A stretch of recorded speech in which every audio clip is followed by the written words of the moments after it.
অনেক ছোটো ফার্মার আছে যারা হচ্ছে নিজের ফার্মের খাবার খরচাটা মানে ফিডের খরচা যেটা আছে ওইটা অনেকটা কম করতে চায়, কিন্তু কম করতে পারে না। তো তাদের জন্যই আজকে এই ভিডিওটা।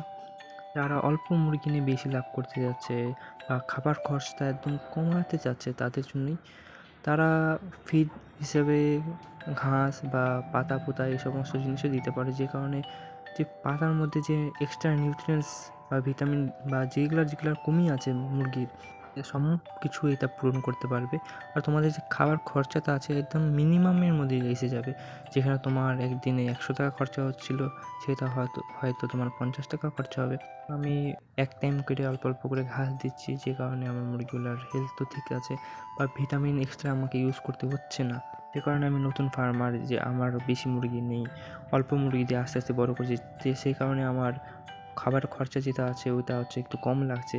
তো এই হিসাবে তোমরাও তোমার ফার্মে হচ্ছে মুরগিদেরকে এই ঘাস বা গ্রিন ফিড যেগুলো হয় এগুলো খাওয়াতে পারো।